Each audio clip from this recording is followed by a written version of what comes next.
Yes. Okay, Jai Gurudev everyone, and welcome to this night of Karma Yoga and the right action in our daily life. Let's start with 3 ohms and then we go to the talk. Om.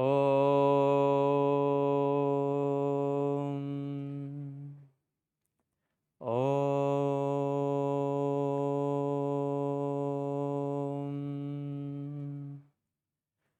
Om.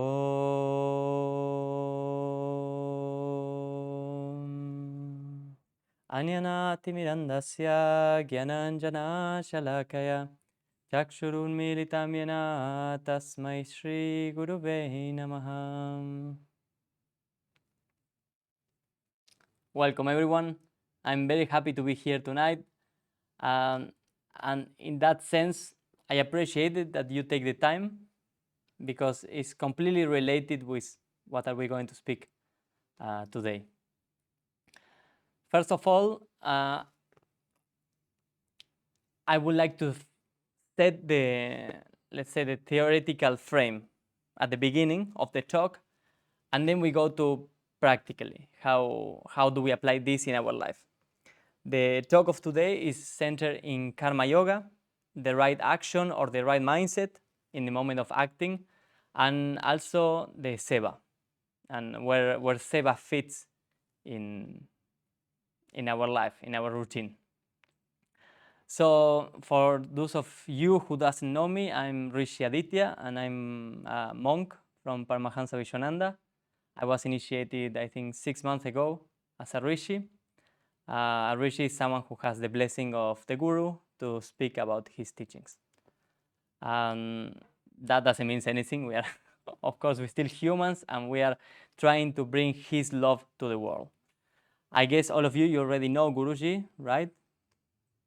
Yes, mainly, yeah. Okay. So the very first point that I wanted to speak with you today is what it says many times in the Gita is the unavoidable nature of action. What does it mean? That doesn't matter whatever we do during the day, but all the time we are compelled to act. Even non-action is an action.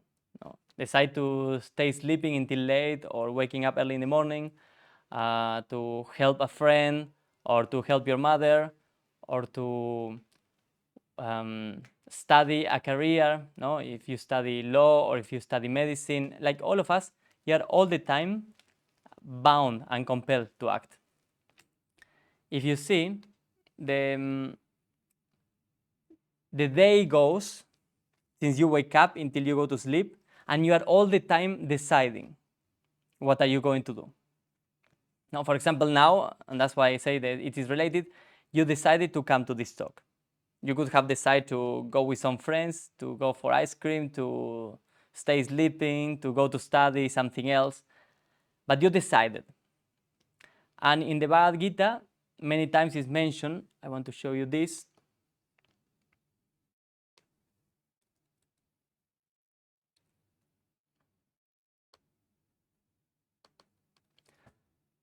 It says many times that the human being actually cannot decide not to act. All the time the human being is acting. It's the very nature of the humans. So it says, the very nature of life causes us to act. We cannot escape it. That's in the commentary of the Bhagavad Gita in the page 56 of the Essentials. Then in the Bhagavad Gita itself, in chapter 3, verse 9, it says, this world is bound by action. Yeah, the whole world is bound by action. And then the third one, it says, this is in the chapter 18, so it's at the end of the Gita, the conclusions of the Gita. Krishna is telling to Arjun, "O Arjun, out of illusion, you do not wish to fight." Remember, because Arjun was trying to find many excuses not to do his duty. But bound by the duty born from your own nature, you will be compelled to do so. So this is the main topic I wanted to touch with you today, and it's exactly this. Like, because you cannot decide not to act, whatever you do is an action. Whatever you do compels you to act. So whatever you do, you are facing all the time the single act to make a decision. So if you are all the time bound by this fact that you need to make a decision in every single step that you do during your day, then what is the immediately question that you do to yourself? So which decision or in which direction I will act in order to fulfill my goal? If the alarm in the morning rings, no, let's say 6 a.m., and you have the chance to snooze, to postpone, or stand up and go on to do your kriya or go to your work, you are in that moment that the action is determined by the goal or what you want to achieve. So if you want to keep your job, that's your goal, you jump out of the bed, you wash your face, you take a shower, and you go for your work. If you want to be a renowned doctor and you are in a university, when the alarm rings, you jump out of the bed, you wash, and then you go to study. So that's the goal, the simple goals that we are used to in our life. No, we go through life, we study many things, we meet many people, we work in many things, and there's always a goal. And that goal is determining every decision that we do during the day, during the week, during the year. Short term, long term. Now, in the context of the Bhakti path of Guruji and in the context of the Gita, what would be the goal for a yogi? Someone? I don't know if they can speak, no? Maybe not. Amogadas, what's your goal in the Bhakti path?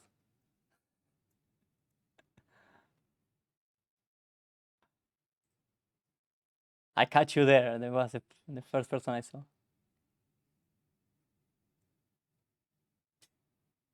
Maybe he's in the Russian translation. If he's in the other channel, we will not hear him. Yes, we can do.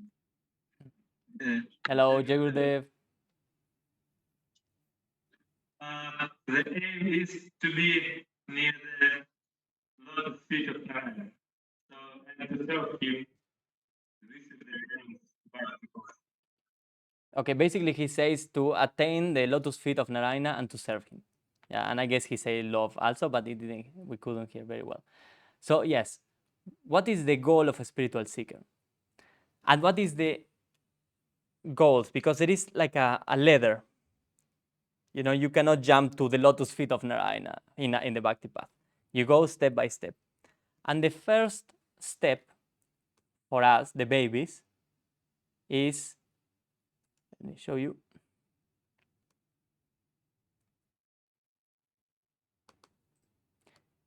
The goal of our efforts is to attain perfection. That's what Krishna says in the Gita. The yogi tries to attain perfection. And that perfection means the self-realization.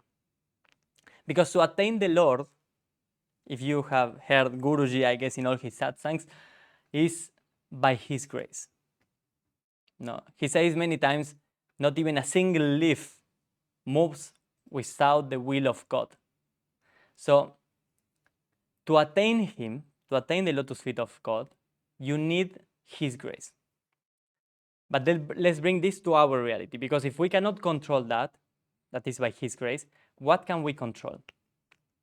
And here is where the goal, the simple or the first goal plays a role. That is self-realization. So if our goal is to attain self-realization, to attain who we are, you have seen in the chapter 2 in the Gita, explains very well that we are not this body, we are not these material things that we see, but we are the soul, that the soul is imperishable, is ever blissful, eternal. You cannot cut it, you cannot burn it, you cannot wet it. No? So we see, like we have experienced, I guess, many of you or me or other people, that we are not just this body that we perceive with the senses. There is something higher that we can connect time to time, that we can perceive it time to time, not with the eyes, not with the touching. Yeah, but there is something else greater than the mind and the senses, and Krishna defines it as the self. So the goal for a normal human being like us will be to attain that perfection, and that perfection means to attain the realization of who you are. So this first huge baby step of attaining or understanding or realizing who you are, the self, is a huge, requires a lot of clarity, no? Because you need to make this your goal in life. Remember, we say the whole day we are making decisions. The whole week, the whole year, the whole life we are making decisions. So in every single decision that you do you have that clear goal with you in your mind? Do you think for yourself, I want to realize myself. I want to know who I am. As Guruji says many times, forget about God realization. First, you need to discover who you are. And Guruji says many times also, it's in the Gita, in the commentaries, Guruji says, self-realization is like a visa to God realization. It's the very first step. Then there are different stages of realization of God that maybe you will see in another class with Yadavendra. But for today is Karma Yoga, and it has to do with this, to realize who we are. So once you have defined the goal in your life, and you are aware that all the time you are deciding, all the time you are acting, and then you say, okay, if I'm acting for realizing who I am, or I'm acting to delude myself and to be like forgetting who I am. You know, you have option A and option B. Option A is realize who you are. Option B is not realize who you are, not to entangle in the material world. So once you have defined the goal and you are clear that you need to decide in every step of your day, then it comes now Karma Yoga. Karma Yoga, let's call it as a methodology that Krishna gives in the Gita to explain Arjuna how is the right way to act. So what does Krishna say about Karma Yoga? He says this: in order to attain perfection, remember attaining perfection was self-realization, Karma Yoga means action with detachment. You have a right to act, but not to the fruit of that action. Do not allow rewards to be your motive for action. At the same time, do not be attached to avoiding action. Yeah? So, you have the right to act, but not to the fruits of the action. And this is a very, very, very developed theme by Guruji and by all the academy and all the swamis. You have heard this many times. We can act in the world. Guruji doesn't want people not acting. In the end of this verse, it says, do not be attached to avoiding action. So it means that all the time you will be compelled to act. And how to act? By detaching yourself from the reward. What does it mean? If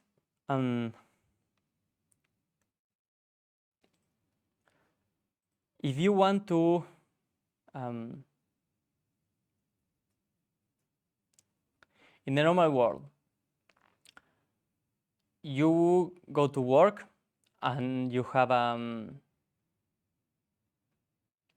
you have a good job, but it's not the best job that you can have. So if in your mind, if you do certain things, certain actions, you do a lot of effort, you do the best out of yourself, you keep studying, you know that the probability to get a promotion will be higher. And with highly certainly, you will decide to do your actions during your job in order to get that promotion. Now, what Krishna says is act, but don't be attached to the fruit of the actions. Is act in the world, do your best, but if the promotion comes or doesn't come, then don't be attached to it. You like a girl or a boy, and you want to conquer their heart. So you do a lot of things to engage, to make them in love with you. Now, if it doesn't happen, how do you feel? Frustrated, no? Because you are doing a lot of actions, but in the end, doesn't happen. So you act, but because you are attached to that you are planning to happen, you become miserable. And this is a kind of I think it's a receipt that Krishna gives in the Gita in the chapter 2, verse 62, 63. He says, out of attachment for the desires, anger or frustration, more relatable, arise. And out of this frustration, the mind gets deluded. You know, like you wanted that, you wanted to conquer the heart of this person. It doesn't happen. You have a desire, you have an attachment. You're attached to the result because you want that to happen. It doesn't happen. So the mind gets upset. You become angry. After becoming angry, the mind gets deluded. When the mind gets deluded, you start doing the wrong actions. It's like a downfall. And then when you get deluded and you start doing the wrong actions, everything is lost, is what Krishna says. And basically, this is what he's saying is, because this is the whole theory of desire explained by Sigmund Freud, the psychologist, and like everybody in the end speaks about this. The role of the desire in our life. Everybody is running behind trying to fulfill their needs. So what Krishna is saying is a very elementary base thing of a humankind. If you hook your mind into an expected result, you are condemning yourself to be unhappy. Do you see? You see this equation? If you don't let go of that expectation of what you want to happen, if you don't let go, you are just signing a contract to be miserable for the rest of your life. Basically, I mean, as long as you keep this attitude. Because, as it says in the Gita, the desires are source of happiness and sorrow. Yeah, because when the humans, all of us, when we satisfy our desires, immediately what happens after is that comes the opposite of it, and then you feel unsatisfied.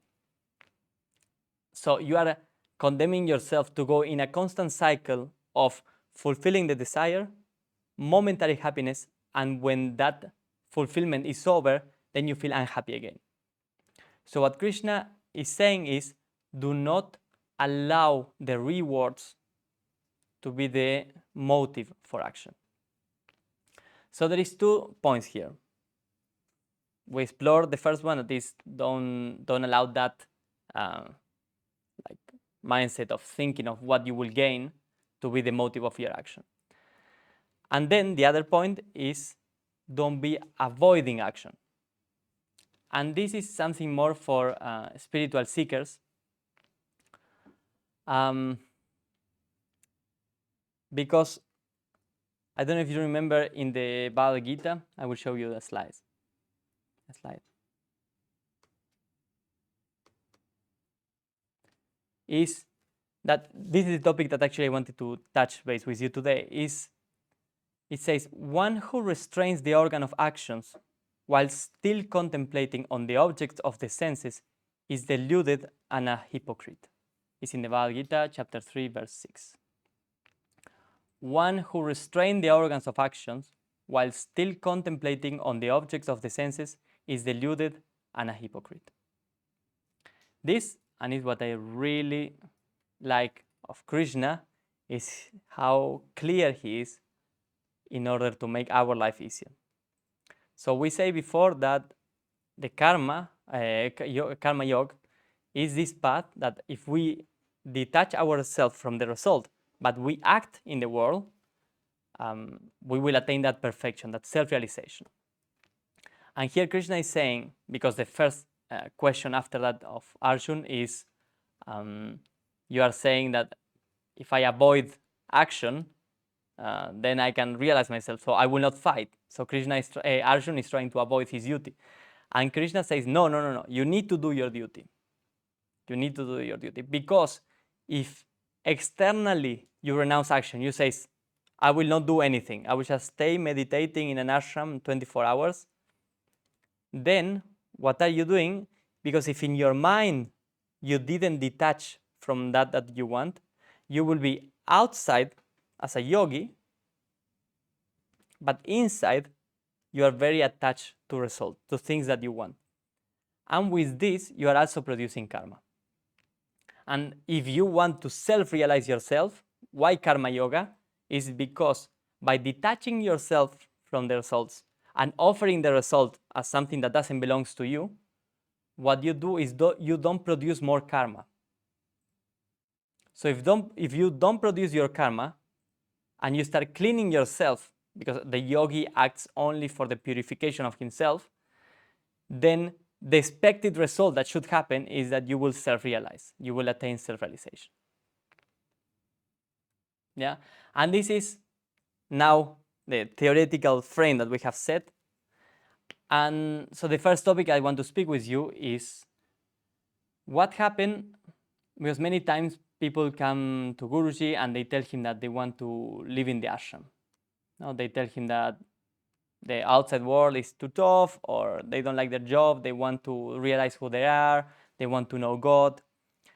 And the first thing that they say to Guruji is, I want to move to your ashram. I want to live a spiritual life. Or they come to Guruji and they ask him, what should I do? What is my dharma? And Guruji says always, 9 out of 10, your dharma is exactly what you are doing now, but you need to do it with love. And it's not about moving to an ashram or being in a cave, because if inside you are still very attached to this reality, then doesn't really matter where you live. You can be in an ashram, you can be in the outside world, but the karma will be produced anywhere. So a time ago, I was recording a guy, and he was a priest. And he told me that when he just met Guruji, he was deciding, okay, what is my life purpose? He didn't know if he wanted to get married or if he wanted to have a monastic life. So he came to Guruji and he asked this question. He told him, Guruji, I feel like I want to live for God. And because of that, I think I would love to live in your ashram. And Guruji told him, look, the whole world is my ashram. That's the power of the Sadguru. You don't need to live in Sri Pitanilaya, in Mauritius ashram, in Russian future ashram. You can serve there, you can help, but that doesn't mean that you need to live there, that you need to have that life.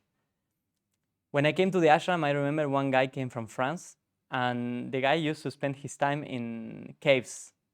Like he stayed meditating there for weeks and stuff. And when he came, he was horrorized by the fact that in the ashram was actually no time to meditate.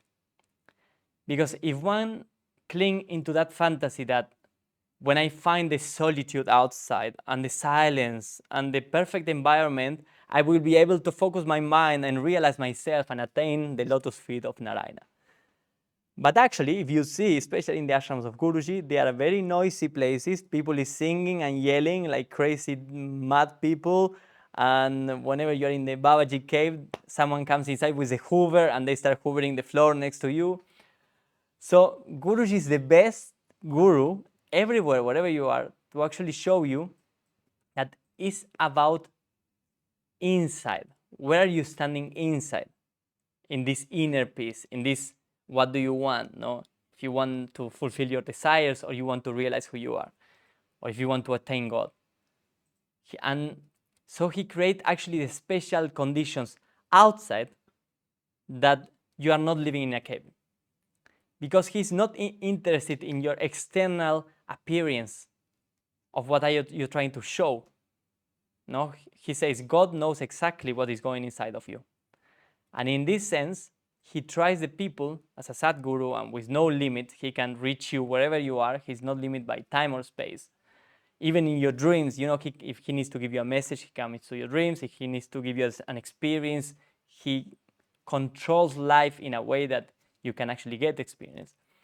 As he said, the whole world is my ashram. But what he's really looking for in his followers and devotees is sincerity. It's that sincerity that, what do you really want? And again, it's not about renouncing everything outside and just saying like the world is too messy, it's too violent, it's too noisy. I cannot find God here. I need to go to the solitude of an ashram. A time ago, I used to do seva in the facilities team in the ashram. So actually, it was a very noisy seva, very destructive seva. Working with concrete, building pathways, and my whole day was like a worker, like 9 to 18 with the hammer, drill, painting, no time to meditate. But I like it. I really like that, manualities. Why? Because I study administration, business administration and marketing and these kind of things, and I work in huge corporations. Then I had my own company and with my friends. So all the time I was doing all of these boring things of office and numbers and money and products. You know what I'm speaking about. So being in facilities in the ashram for me was actually awesome. And you have time to speak with people, to share experiences. You drive around in a golf car. Many of you may have experienced that. And then one day, while sleeping, Guruji comes into my dream.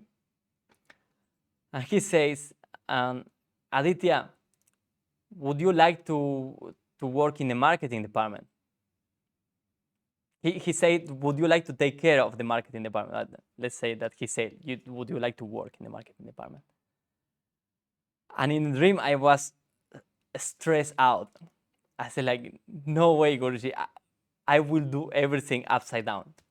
I know myself. I will do a mess. But what I wanted to tell him inside, I didn't want to say, but I wanted to say, Guruji, I don't like it. I hate that life. I study all of that, but I hate marketing. That's not for me, I'm more like, let's speak about love, not numbers. And so I wake up, and the dream was very fresh. So it was exactly in the time that we were starting with a project of inviting people for darshan online with the facilities team. Soon, this project developed in something else, and about 3 to 5 months later, I was pulled out to the just newly created marketing department in the ashram. And I saw it coming because I saw the steps. Like, the ashram didn't have a marketing department, because of course we are spiritual, we don't need marketing. But then the new administration, they say, of course we need. It's not marketing, it's like a communication department, but it's required. So that department didn't even exist. So like after my dream, 3 months later, I end up like working in marketing. And even if it's an experience, that is an amazing experience with Guruji, the side part of it is like I'm forced to do something that I'm not really happy about it. And the basis of karma yoga is also that don't make the result of your action your motive for action. So basically what he's saying, Krishna, is don't be so attached to what you do outside. And further on, and the comments of Guruji, just do it with love. Find God in those things. Don't renounce to the world and go to a cave and be 24/7 meditating and reciting mantras. And no, especially not in the bhakti path with Guruji. It's not about that. Guruji said all the time, Do what you need to do in the world, in the ashram, just do it, and do it with love. And you see that, at least, I mean, I can speak for the ashram, because before the ashram, I didn't know Guruji. When I met him, I went straight to live in the ashram. What I can see is that, but I can see that in his devotees and followers outside, is that he's the perfect frustration maker. And Guruji have said many times, I came here to frustrate your desires. So every time you create an idea of something amazing that could happen to you, or something amazing that you can achieve, I just can imagine Guruji just doing like this and laughing, because that will highly probably be destroyed. Because and now we go to philosophy again. When you are holding into the result of the actions, what lies underneath that is that you think you are the doer and you are the controller of your own destiny. And if you think and you tell to yourself, I am the controller of my reality, God says, okay, if you are the controller, here you are. And together with the control of your reality is coming the karma associated. Because the karma happens when you think you are the doer. So the role of Guruji, to understand what the Sadguru is doing, is not that he just wants to frustrate you. Like, the role of the Guru is to get rid of that part of yourself that says, I am the doer. And that you hold on God. And yeah. But in the other hand, it forces you to be content, to be blissful all the time with whatever you are doing. And Guruji shared also a story one time about this. Was a guru who was teaching his disciple. And he made the disciple build a tower, very high tower and very complicated with wood. And so the disciple built the tower. It took him like 3 months. When the guru saw it, he says, no, it's not perfect. And he told him, demolish it and do it again. So the disciple understood that when the guru gives you an instruction, you just need to follow. So he destroyed the tower. He built it again. The guru came and he says, no, it's not perfect. Demolish and do it again. Like this, 2, 3, 4, 5 times, 6 times. And at this point, the disciple was really, really upset. And he decided that he didn't decide, but he didn't want to continue, because he was just so frustrated that every time he will need to do it again. Imagine the mindset.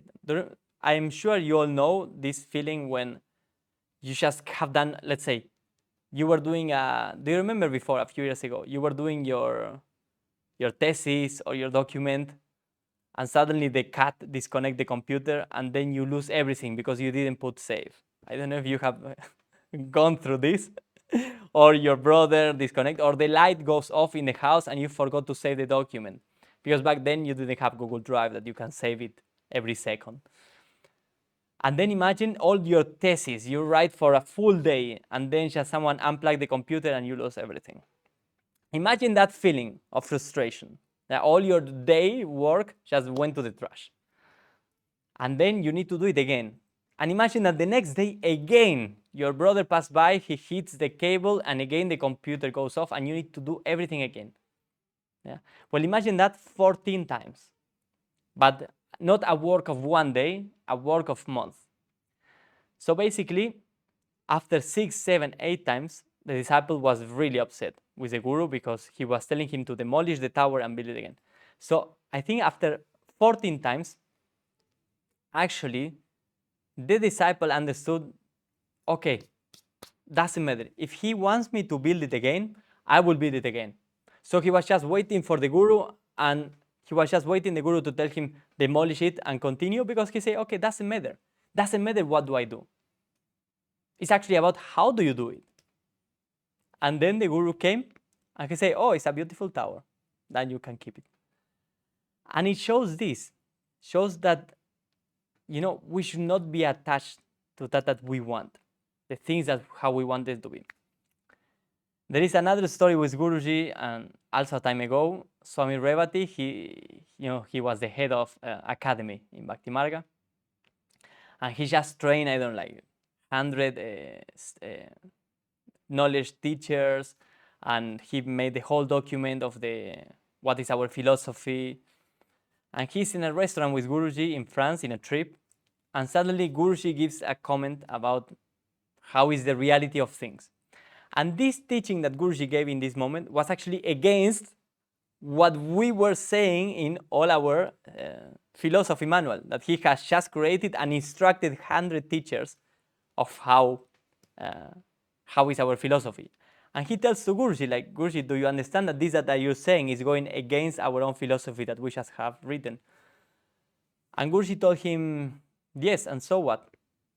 And Swami Revati says, okay, well, now I will need to do meetings with all the teachers, explain them that actually our philosophy is different, and renew all the manuals, print them again, send them to everybody, update to all the devotees that we teach them this. We need to explain them something different. And then Guruji got very upset, and he told to Swami Revati, okay, just quit. From now on, you are not the director of academy anymore. You basically pseudo drama. And the conclusion of Swami Revati after this, because of course with Guruji you have these dramas and then everything calms down and then comes the teaching. And the conclusion for Swami Revati was actually what Guruji told him is, you don't need to be attached to things, because things can change at any moment. And whenever was not about the teaching, because it actually didn't change. But what Guruji wanted to show him is that when you are attached to something, and that something moves and is not what you expected anymore, happen this frustration, anger, and then you lose discrimination, you lose your mind, and after that you start making bad decisions. So basically this is what Guruji was showing to him, that if you cling into this idea of how you want the things to be, immediately after you will receive a frustration, because it's not up to you what happened in life, not even what happened in your life. There is a superior force that drives your life.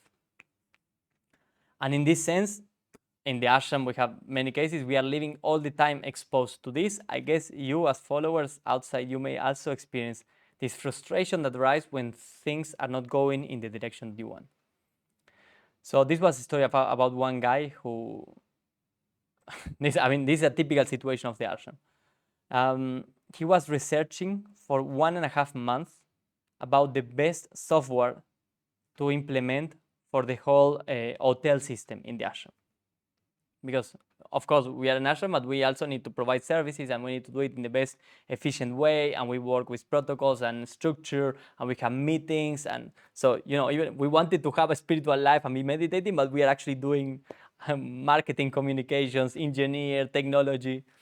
So this guy is actually an engineer, and he was supposed to research a software for the hotel.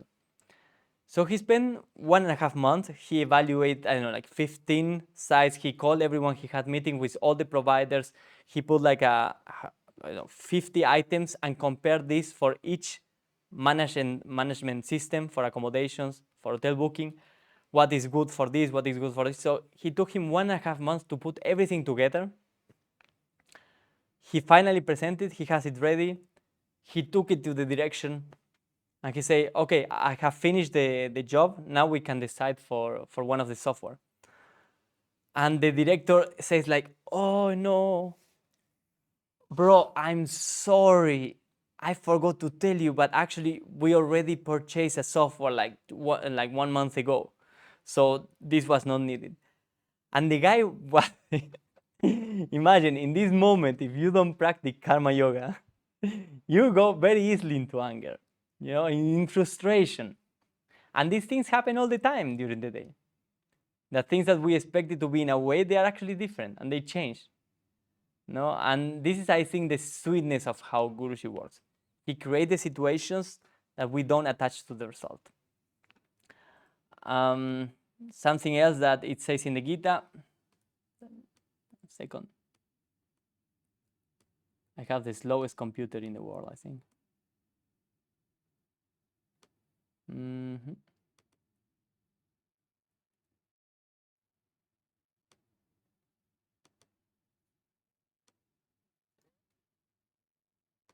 So it says, verily, by karma yoga alone, did Janaka and others reach perfection. Indeed, you should act bearing in mind the welfare of the world. Renouncing all attachments to action and using the body, the mind, the intellect, and the senses, the yogis act only to purify themselves. So this, you can see, you can take two things from this. The nature of action. How do we decide our daily actions, all our decisions that go through the day? Because if you see, we are actually debating the basis of life. Because moment to moment, we are all forced to act. So here, Krishna is saying two things. The yogi acts for the welfare of the world, and the yogi acts to purify themselves. So if you are going through life and you need to decide A or B constantly, waking up in the morning, washing your teeth, watching a movie, study this, study that, job, school, all what life comprises, A or B, constantly. How the mind of the yogi works. Again, two things. The yogi acts to purify themselves, and the yogi acts for the welfare of the world. So purifying yourself is all the sadhana that Guruji has given to all of us. Sadhana, yoga, meditation, knowledge, all the set, all the structure, all the philosophy, all the tools that you have, painting, arts, music, like everything, the four arms, all what you have to purify yourself. That means to forget about yourself and act with detachment in order to realize yourself and to attain God. Yeah, so you have all the tools to purify your brain. Now, another tool, and actually that works together, is to work for the welfare of the world. And this is a big topic because this is when we want to connect with seva, the importance of seva. Seva in itself, it means selfless service. And seva is what we call it in the ashram, but actually being in an ashram and serving in an ashram and doesn't mean that you're doing seva. Because again, it depends of with what attitude are you doing it. You can be in the ashram because you don't have much pressure from a boss, because you want to have a peaceful life, because you like the environment, you like the peacocks, you know.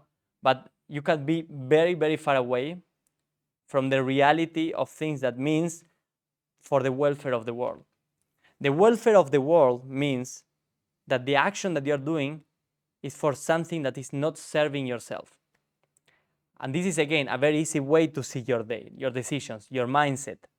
When you're going to decide to do this or that, can you check in your mind, as an exercise, check in your mind, is this for service to others, to God, to devotees, to followers, to the world?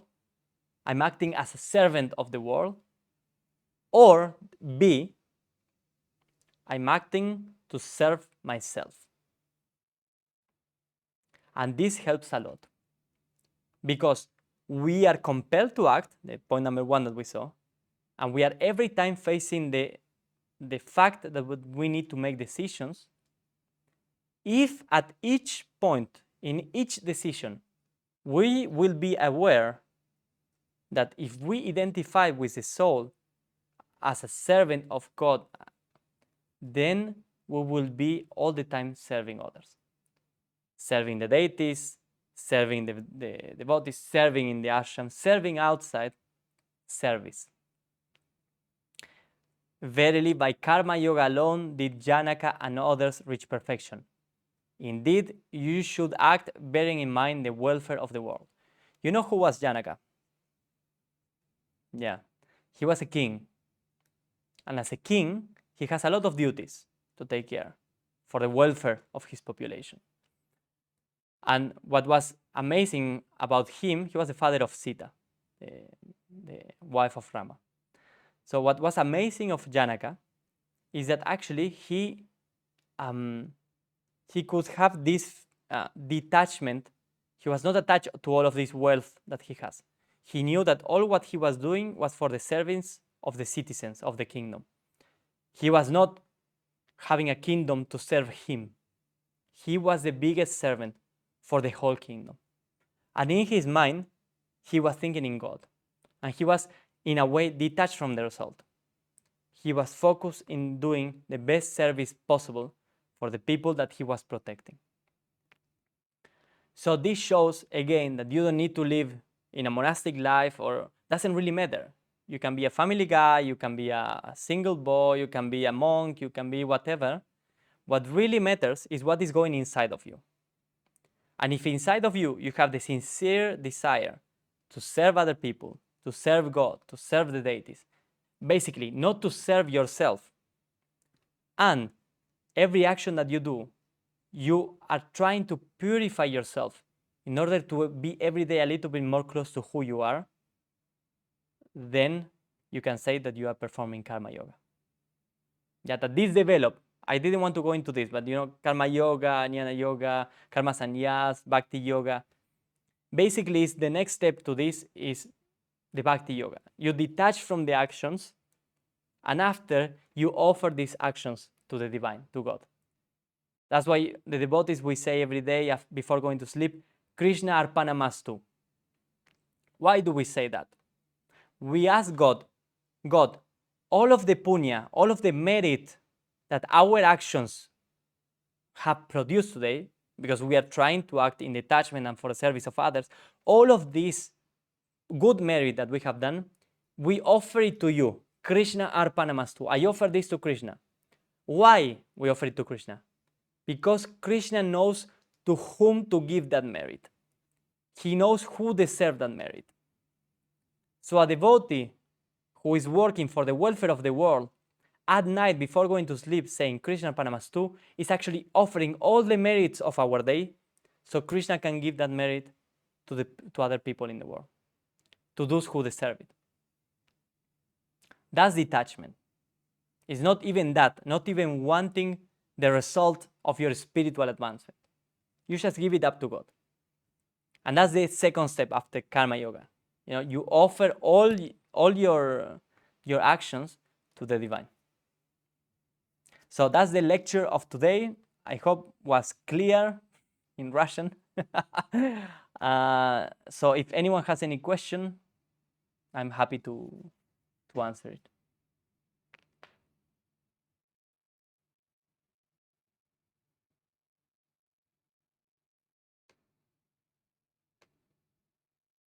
I don't know if you need to lift your hand or something. I don't know. How do you do it normally? Yeah, there's Madhurya Dasi. Yeah, Jai Gurudev. Jai Gurudev. Could you please explain a little bit more about I forgot about inner renunciation and outside renunciation?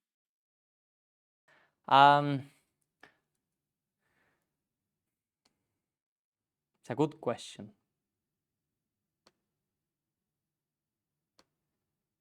Just want to show you again what Krishna says about that.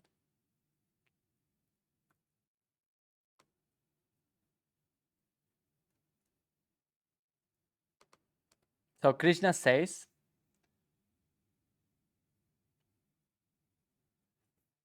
one who restrains the organ of actions, that means to control your senses, to not engage in pleasure, in desires, activities, outside, but still contemplating on the objects of the senses, in the brain, inside, is deluded and a hypocrite. So Guruji and Krishna says all the time that the real renunciation, the Tyagi sannyas, is the one who renounces inside to the fruit of the actions, to the desire. Is because you know that for attaining God, in the end, you need to renounce to everything. That's what all the path or many paths says, the importance of renunciation. That's why you have all the sadhus in India. In India, it's very common that you see all of these people that they renounce the world. They renounce the world. They go on, they just live off asking money in the street, and then they are just like living in temples or in a cave in the Himalayas. They are all looking for Babaji. And they renounce the world outside, because in the spiritual path, basically the two questions that you need to answer in this decision day to day is, do you want God? Do you want to know who you are and then realize God? Or do you want to entangle yourself with the material world more and more? This is a constant A or B decision that you have. I want the world, or I want Krishna, I want God. So if I want God, if I want to know who I am, and let's say I renounce, I go to the Himalayas, I lock in a cave, and I stay 1 year in a cave, meditating because I want to be like Dhruva Maharaj, yeah? And I start meditating on the Lord, and there he comes. Guruji and Krishna says, if externally you go to the Himalayas, you do your sadhana, but internally you didn't give up, and you internally in the mind you still attach, you still desire things, you still imagine how amazing will be your life if you will have a beautiful husband, a beautiful wife. Outside you are doing everything what a yogi is doing. You look like a renouncant, but inside of you, you are not a renouncant at all. You are very attached to this material reality. So what Krishna is saying, external or internal renunciation, is externally you actually can do whatever you are doing. You don't need to run to the Himalayas, you don't need to run to a cave, you don't need to run to an ashram. You do whatever you are doing in the world, but don't be attached to the things. If in the world you have a beautiful house, a husband, a child, understand that that has given by God. In a snap of a finger, God can take it away. So if you are not attached, when you lose the car, when the car got scratched, when the house got burned, if you are really not attached, that will not affect you. If you are attached, it will affect you. So the external renunciation versus the internal renunciation, basically what Guruji many times is saying is, do your duty in the world. Externally act. Externally get a job. Externally have your family. Externally have your car. Externally have your house. But don't be attached to it.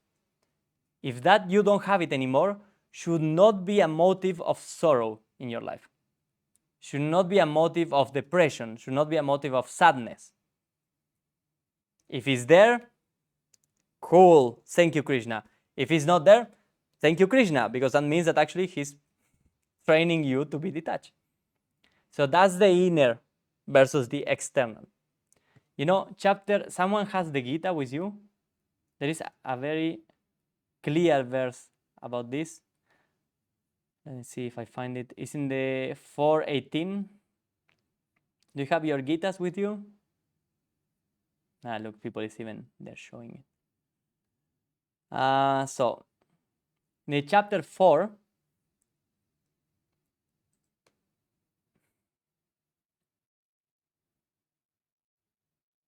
verse 18. He who sees inaction in action and also action in inaction is wise among people. He is fit for liberation and perform all his designed duties. This is a very confusing verse that actually, without explanation of Guruji, you will never get it, because it's using karma and akarma, karma, but with different meanings every time. That's why he who sees inaction in action and action in inaction is wise. So he who sees inaction in action, it means the person who outside is acting, but inside is still. and those who see action in inaction. Those who see that through action you stop creating karma. That's the meaning of this verse. I don't want to go too much into it, but if you read it for chapter 4, verse 18, basically it's saying the yogi in the Himalayas that is thinking inside about all what he can have is not what we are looking for. Much better, or actually the best, be in the world, act in the world, go to your job, be in a traffic jam every day at 8 a.m. in the morning, but your mind is on God. That's basically what Krishna is saying. Is that clear? Madhurya Dasi? Yeah? Rashid, there's a question in the chat. When you serve Guruji personally, what lessons does he give? Can you please tell your personal experience? Question. When you it's in Russian. Sorry. It's the question from the chat. When you serve Guruji personally, what lessons does he give? And can you please tell your personal experience? What lessons? Well, I would say in a way, Guruji is an embodiment of the Gita. Yeah, there are many lessons, many lessons. Okay, one, Guruji is not a conventional guru, that he will speak in a very soft and zen way about, he's very straight, he's very strict, and he goes straight to what the problem is. For example, you know that inside of you, or you yourself, you are the embodiment of two entities. I don't know who made the question, but maybe you can tell me. I guess it's Pushti Dasi, the question? No?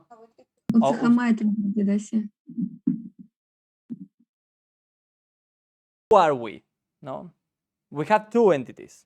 We have the divine soul, and we have the mind, the ego, the intellect, the body. Yeah, that's what Krishna says in the Gita. You have two natures. Guruji says everybody is spiritual. Yeah, everybody is playing to be nice. Everybody is playing to be righteous. But he says, you are like sleeping, hungry dogs. And the role of the guru is to come and throw a bone, a flesh bone, in the middle, so the dogs wake up and you will see that they are not so peaceful anymore. So what he's saying is, because we have two natures,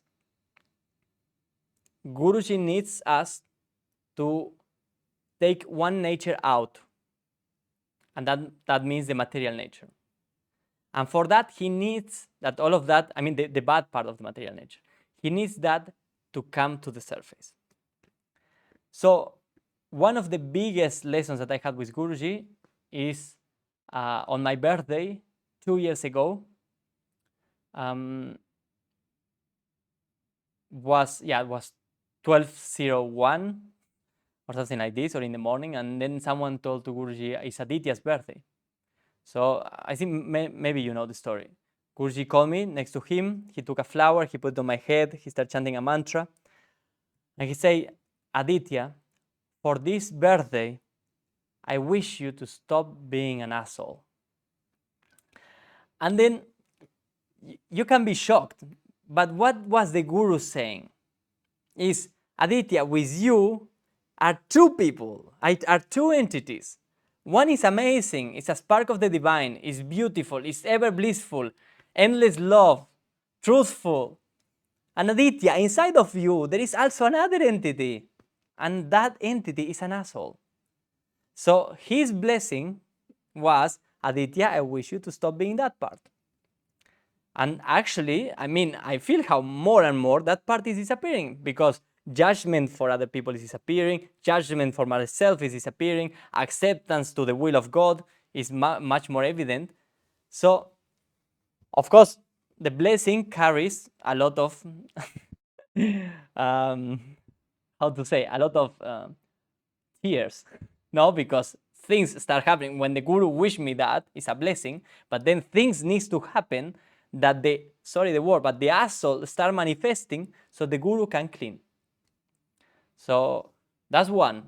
And as you say, so comparing this with the Gita, in the Gita, Krishna says there is two natures. You have the good guy, or the self, and you have the other guy who is identified with the material nature, judgmental, attached to this reality. So serving the guru, I have a direct experience of the guru wishing me to be conscious that I'm the soul and not the other guy. Then another time, also here in Mauritius, I think this was 2 years in a row.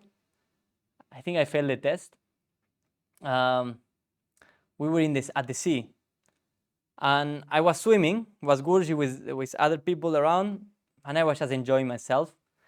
And when I'm swimming, I suddenly feel a strong force pushing me down in the water. The sea back then was 1.5 meters, and I fall on my back to the bottom of the sea. And suddenly, this person who pushed me down put his feet on top of my chest and led me down on the bottom of the sea. And immediately when I grabbed the feet, I realized it was Guruji's feet. So I say, okay, this is a test of surrendering. Do you trust your guru or you don't trust your guru? So I start counting, 5 seconds, 10 seconds.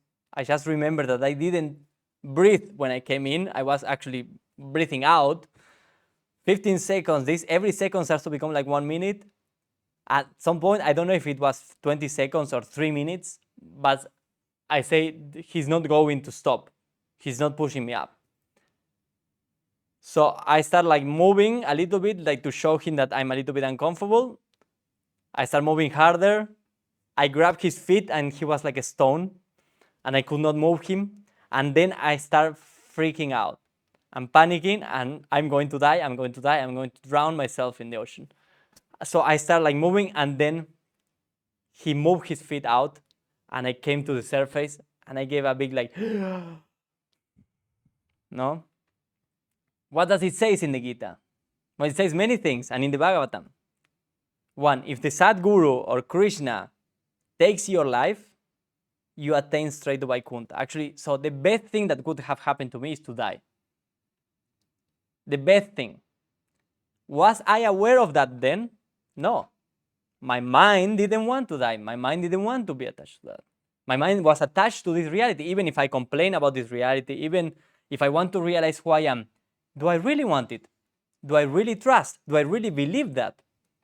Because according to all the scripture, if I would have died in that moment, that would be the attaining of everything, God realization, because you die on the feet of the Sadguru. Imagine. Clearly, in that moment, that was not my mindset, and I said, I'm going to die, and I was just trying to survive. When I come up, Guruji says, he looked at me smiling, and he said, if you would have died, I would have resurrected you. Of course, as I have heard and filmed many testimonies of people who actually Guruji saved their life, cured them from disease. One guy was dead, and Guruji came to the hospital, and the guy got alive again.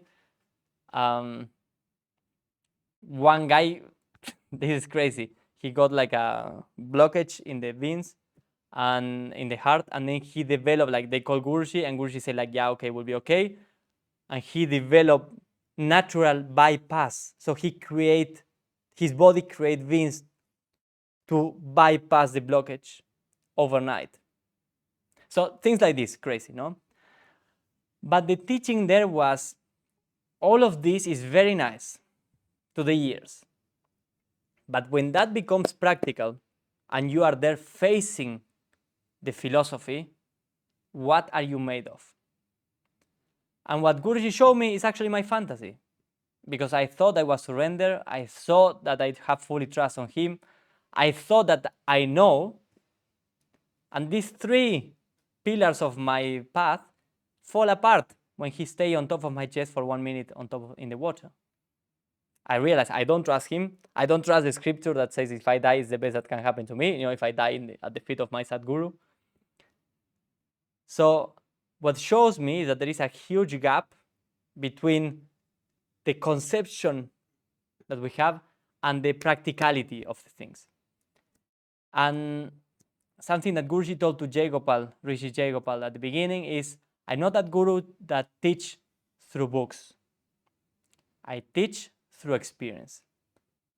And you, I guess, may have experience, I don't know since how long you are following Guruji, but how he acts in your life, how he sneaks in, and he gives you these moments during the day, like say, Guruji, I know you are behind this. Yeah, what else? Many teachings about my Dharma. Honestly, I didn't want to be a monk. I didn't want to live in an ashram. Yes, I knew that I wanted something else that was not this material world. But I have a very nice life, very nice business, money, girls. So when I came to the ashram, I was like, okay, party finish. Now it's time to, Himalaya monk. So during the week, I was Himalaya monk in the ashram, and during the weekend, I got a nice girl in Wiesbaden, so I was going for the weekend to visit her. And I was not a monk, but you're just pretend. I didn't do any commitment to be a monk, so it was okay. But during the week, I was playing to be a monk, and on the weekend, satisfying all the desires that I hold during the week. And in that time, for some reason, the guy from the government, from the visa, from the migrations, decides that actually my visa has a problem. And I go to him and I say, but look, like here is the law. It says that I can stay 3 more months in Germany. It's like clearly here. I checked like 20 times. And he says, no, and if you want to argue, I will stamp your passport. I said, like, what? And okay. And then I go to Guruji.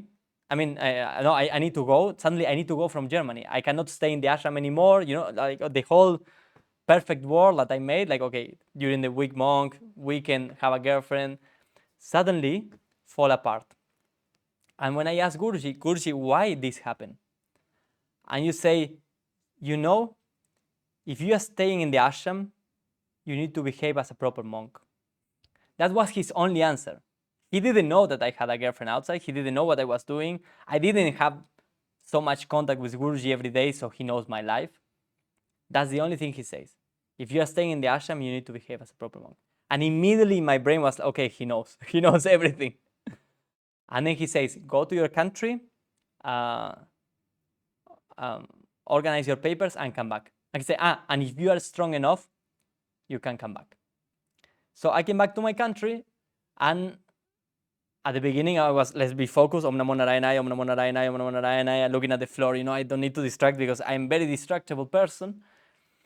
And shortly after, I came back to my hometown, and I heard that my ex-girlfriend, that was my first love and everything, was also in the town. So I asked Guruji inside, please Guruji, let me meet her so I can finally close this, just like a final goodbye. I made that prayer. I live in a small city of 10,000 people. And I'm driving my bike.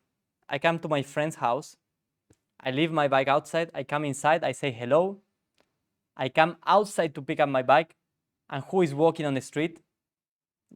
Half an hour before I made the prayer. Half an hour later, I'm crossing my ex-girlfriend that I didn't saw for like 7 years. But then 4 years. I was very attached to her. We see each other, we smile, we hug, how are you? And we say, we should drink a tea together. And I say, okay, that's not danger, it's just a tea. So next day, I go to her house, I ring the bell, it was Sunday morning, and my dog is coming, like our dog, for years, our dog. and I put the hand inside to pet him, to pet the dog, and he bite my hand. My dog, my lovely dog, for years, my dog, he bite me. And immediately I got, okay, I should not start again, because my dharma is not this one. As many dharma of you, Amoga, that for example, your dharma is to have a family. And Guruji is very clear about that. And there you will realize God. For me, no. For me, it was to be a monk. So the teaching in this case is like everybody has a dharma. You will discover it. He will show you. Life is pushing you to one direction.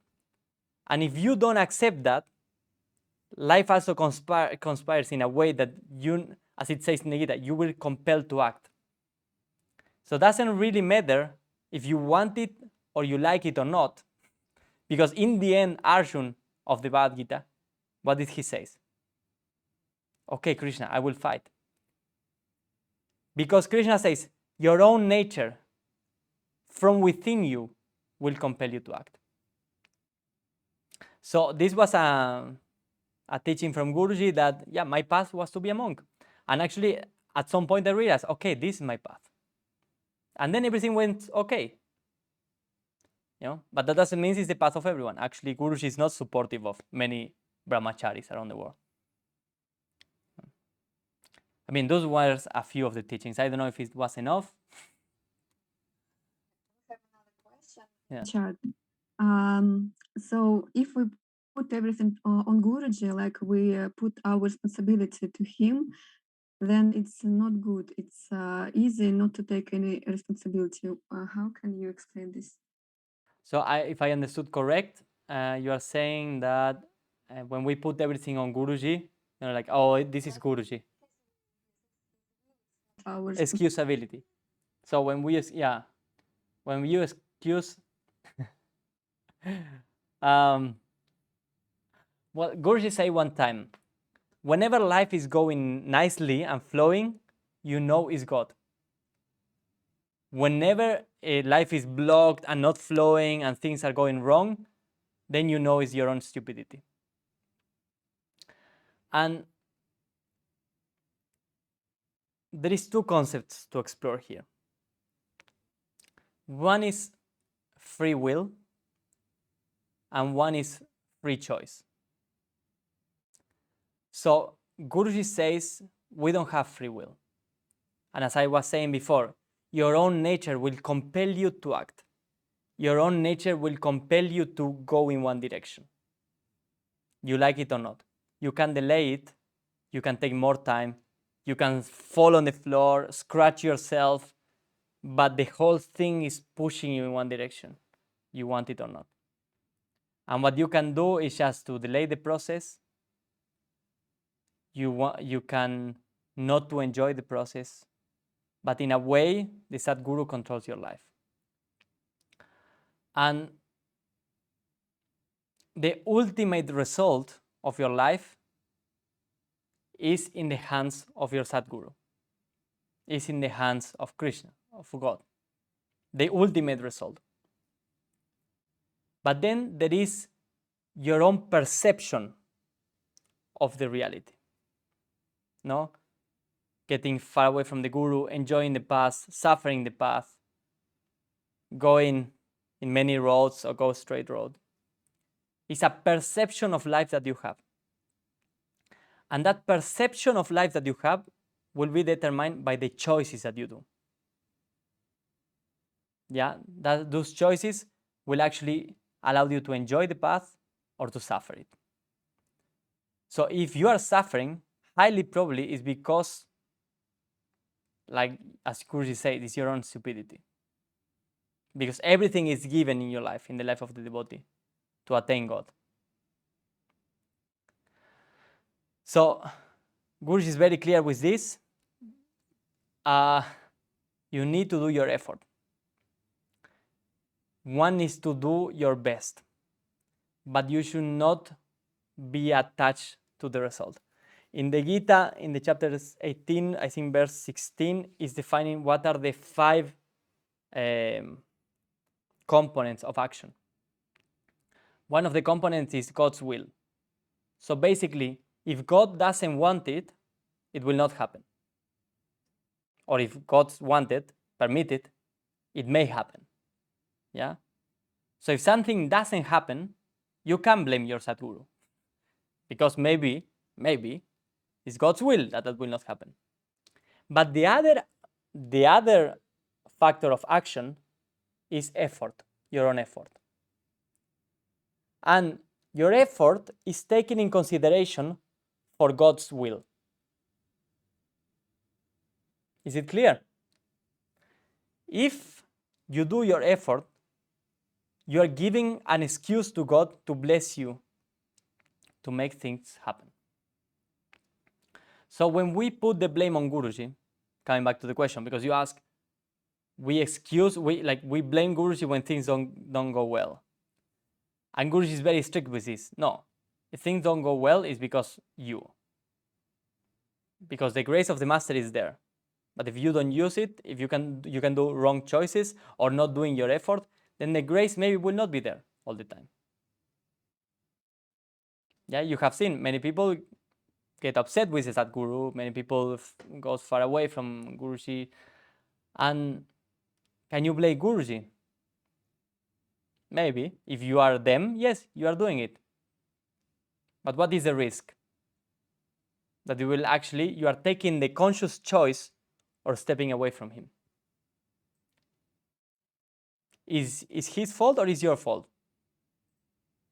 I can say by my own experience, Guruji is always doing his maximum effort to give the people a chance to realize the divine. You know this story of when Guruji was walking in the airport and there is these 4 businessmen and Guruji is walking with his suitcase and he just ran through the 4 men in the middle of them. And they are like, oh, bro, what's up? What are you doing? And Guruji just walked by. Swami Pepe was with him. And they are all start speaking and pointing at Guruji, what's wrong with this guy? He just crash on us. And then Swami Pepe asked Guruji, why did you do that? And he says, for these people, this is the only chance they have in this life to be focusing God. Where do you put that? Now, perspective of the businessman, no? What's wrong with this guy? But in that judgment, they were actually focusing him. In the perspective of God, that's very good. In the perception of life of the person, something is wrong. Many people, big Bhaktas, great Bhaktas, Hiranyakashipu, he was a great devotee, but he incarnates as a demon. He requests the Lord Narayana to liberate himself, to kill him. So a great devotee incarnates as a demon. So there's many people who are actually has this enmity with Guruji, but actually they think in Guruji much more than his devotees. Guruji said here in Mauritius that last year. Many of the people who don't like me think on me much more than my devotees.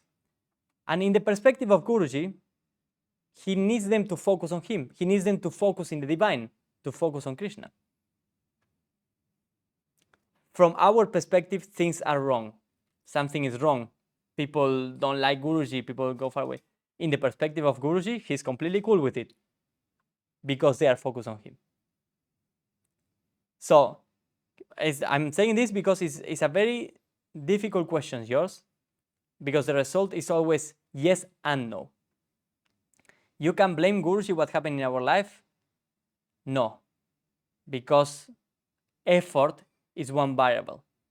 You need to do your maximum effort and not to be attached to the result. So if you are blaming Guruji for something, it's because you're still attached to a result that didn't come. And in the other hand, in the eyes of God or the Sadguru, who has a full overview of your path and is all the time acting in a way that you will have the maximum possibilities to attain God. In that case, how can we say something is wrong or not? It's clear? Thank you. Do your maximum effort all the time. Yeah, and don't be attached to the result. Don't judge the result. Just do your effort. Thank you. There's a question like in the continuation. If you put your efforts but nothing happens, you can't. There's no results. Then should you stop putting your effort or continue? Now, I think was answered in the last question. You have the right to your Yes, about efforts, it. but not to the result of the action. So the result of the action is up to your Sadguru, of Krishna, of Narayana. No, God is controlling your life. Not even a leaf moves without the will of God. So the only thing, one of the 5 factors of action, the one that you control is your effort. So this part, you always need to do it. And don't be attached to the result. That's the teaching of Krishna. That's the whole teaching. You are doing your Kriya for 6 months and nothing happened. How do you know that nothing happens?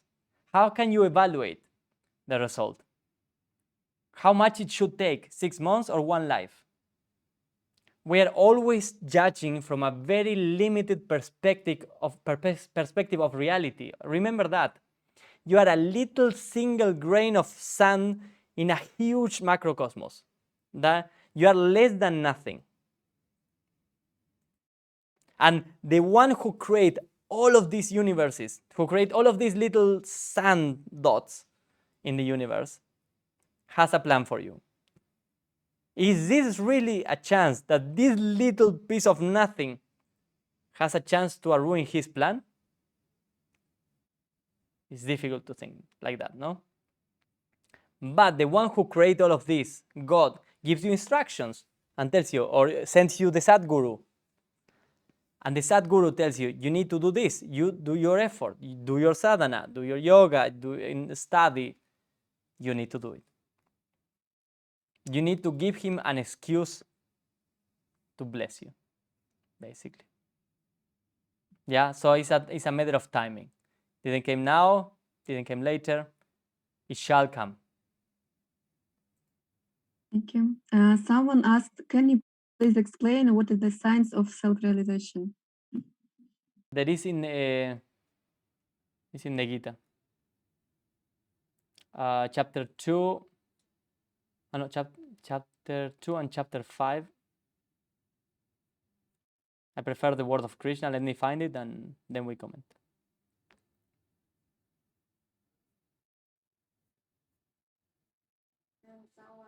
From the beginning was asking, to attain self-realization, does we need to refuse of our desires and to control our senses and mind, right? To attain self-realization, do we need to refuse all our desires and to control our senses and mind? Is it right? So the first is, what are the signs of the self-realized person? Yeah, it's like clarification. Do we need to control our mind and senses to attain it?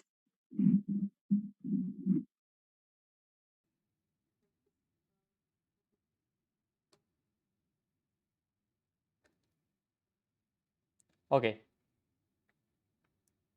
One of the things that Krishna says in the Gita is, when your intellect has passed beyond the forest of delusion, so it's the first steps on the path of self-realization, you will be indifferent to what you shall hear in the future and what you have already heard. So this is all the knowledge and all the teachings and all what you have all the map that you have been followed to attain the self-realization. Once you reach there, you will realize that you don't need the map anymore, all the knowledge and everything. You reach to a different state. Then he says, Arjuna asks to Krishna, what are the defining qualities of one who has achieved this realization? How does he speak? What is his language like? How does he sit? And how does he move? So it's basically your question. Chapter 2, verse 54. And then it says, the Lord says,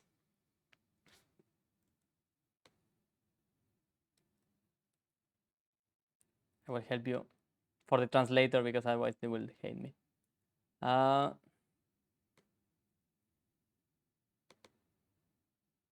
Do you see the Gita there? You will see the question is here. Arjuna is asking exactly what you have asked. This is the answer from Krishna. When one give up, and it's actually answering the second question also. When one give up all desires arising in the mind, O Arjuna, when one satisfies himself by the self alone, then one is said to be of steady wisdom.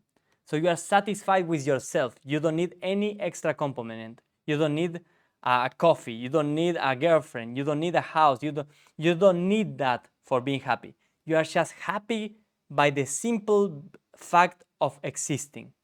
You are satisfied by the self alone. That's one of the symptoms. One whose mind is not perturbed by pain, who does not run after pleasures, who is free from desire, fear, and anger, such a person is a sage of steady intellect. Yeah, pain and pleasure is the same. You don't run after pleasures. If things comes to you, cool, but you are not running like an animal trying to fulfill one need after the other. You know, like sex, food, sleeping, working. You know, you are not like, you are a conscious being. You are not running through these desires. He who has no attachment anywhere, who when encountering the agreeable or the disagreeable, feels neither attraction nor aversion. Yeah, indifferent. You are really indifferent to what happened in your life. You were fired in your job, you don't care. You were promoted, you don't care. You are not attached to it. Things happen. You are always blissful, always content with the self. Things happen in your life, but you are not attached to any of this material and external reality. And this is what it says. You withdraw the senses from the objects of the senses on every side. As a tortoise withdraws its limbs, then one wisdom is firmly established. This is to control what is the senses, the tongue, the genitals, the tact. It's like a person who is self-realized doesn't require his interaction of the five senses with the objects of the outside. He doesn't need.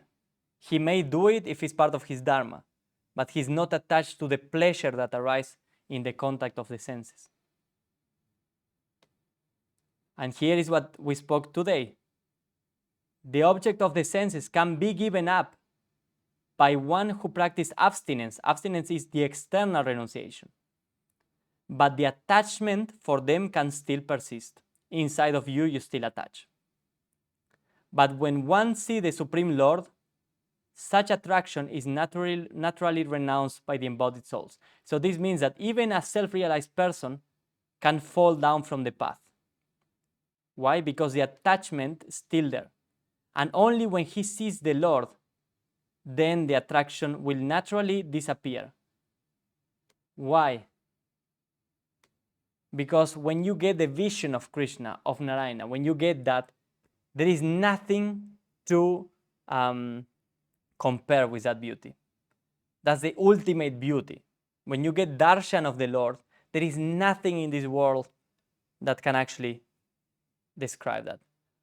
And with this, there is an experience. Is one guy that actually was a kid, and he asked Guruji in a car while driving. He says, Guruji, I want to see Krishna. I want to see that you speak about. And Guruji says, okay, we shall see. And then they reach the house, and the father was doing something.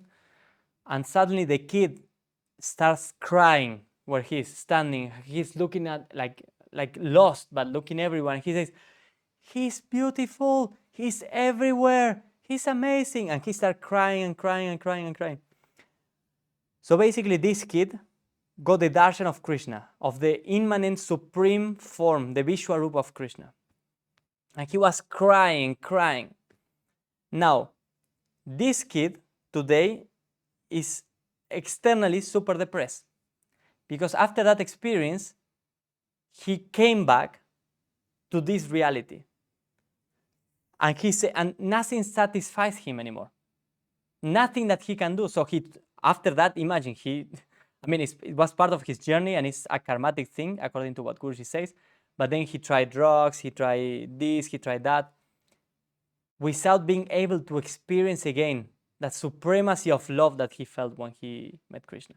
And then he asked Guruji, can I end my life? This is just, sorry the word, rubbish, shit. I don't want this anymore. Because he experienced that supreme bliss, he experienced Krishna. And Guruji told him, not yet. It's not your turn yet. Like you need to wait. You need to live. You need to. And then, of course, he went out of drugs. He has a life, but in his mind, in his heart, is always remembering that experience.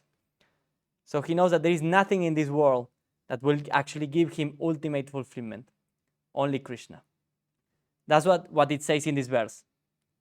You will, even if you are self-realized, you may get attached. But only when you see the Lord, then you will be completely detached. Yeah, so for you to read chapter 2, verse around 50 to 60, you have all the qualities of the self-realized person. The other question was what happened with desire. Basically, it's also answered there, is the desire, if you, let's clarify this, it's not bad to enjoy life. Yeah, because some people think like spiritual life is for sadomasochists, and you need to like punish yourself and this you will realize who you are. It's not our path. It's not what Guruji says. He says you should be joyful and you should enjoy what God has given to you. Yeah, life is not for suffering. Life is the biggest treasure that God has given to you. Now, Krishna says in the Gita, the world is a world of suffering. So what does it mean? Because also Krishna says that the world is a manifestation of God. Depending your perception, if you are identifying yourself with a soul that comes to experience a relationship with the divine, the world is all blissful. And if you identify yourself with matter, with your brain, with an animal that is trying all the time that satisfy the material desires, then you will be miserable. Why? Because the desires, they have a beginning and an end. That's the nature of desire. So you will have happiness and happiness, happiness and happiness, happiness and happiness. And I'm sure everybody in this room has experienced that. That's why you are here. That's why you are inquiring yourself. That's why you come to your Sadguru. No, that's a big question. Are you suffering? Then you are identified with the wrong side of yourself. You are blissful, you are identified with the right side of yourself. You realize you are a piece of nothing, that the Almighty give you a chance to come here and have an experience of life. And you can attain the highest experience of love in your relationship with God, inside of you. So the desire is bad, yes, when it's focused in the outside and you are running behind the desire like running with a carrot in front of you. You are just tiring yourself because you will be never satisfied. So what the Guru does, he tries to push the desire out. So you start inquiring yourself, what do I really want? Because society, school, friends, parents, they all tell you that you need a job, you need a life, you need a status, you need a car, you need this, you need that. All material desires to be fulfilled. Then you will be happy. And what you see in society, nobody attains that ultimate happiness. It's clear. So when you take the desire outside of your life, you force yourself to ask you the elementary question of your life. Who are you and what do you really want? And the desire, normally you use it to cover that uncomfortable question because you don't have the tools to understand yourself and to know who you are and what do you want. So in that sense, desire is wrong. If you are using it to cover the real question of where is it coming, the insatisfaction that you have inside, this vacuum, this emptiness that you have inside. If you use just desires to fill this emptiness momentarily, it's bad. If you just enjoy life, but you know that the real fulfillment is in your relationship with God, then desire is okay. Enjoy life. If God gives you things, just enjoy them. But remember, the ultimate desire is God. All right? I read this. Thank you so much for answering.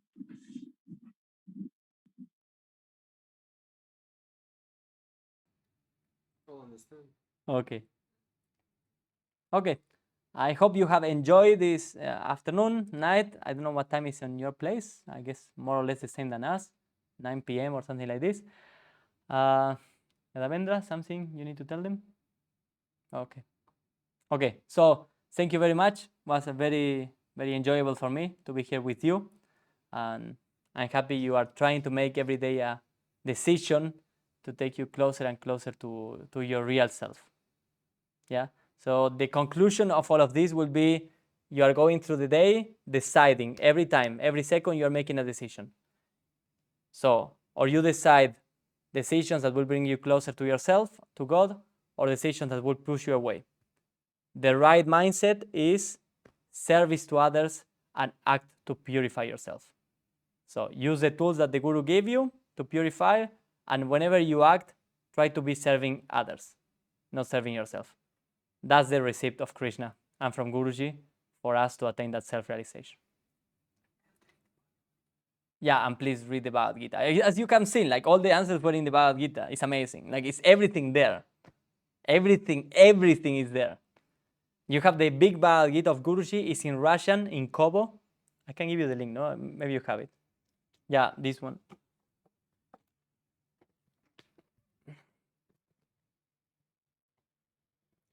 In Russian, yeah? This was an amazing revelation. When I read it for the first time, I felt like Harry Potter, discovering a completely new world of magic. Amazing. Was the beginning of the transformation of my mind to accept that God exists and that actually life is amazing. So if you can read at least this long version or the short version, is the main adesh of our Guru. And Japam and read the Bhagavad Gita. Yeah. So basically, your all decisions during the day, if it brings you closer to yourself, it's good. If it attaches you to the world, to the material world, then I don't know if it's not good. You may just delay your process. Yeah. Jai Gurudev, everyone. Om Shanti Shanti Shanti Shri Gurubhyo Namaha Hari Om. Principal Satgurudeva Sri Swami Namaha Prabhu Ki Jai.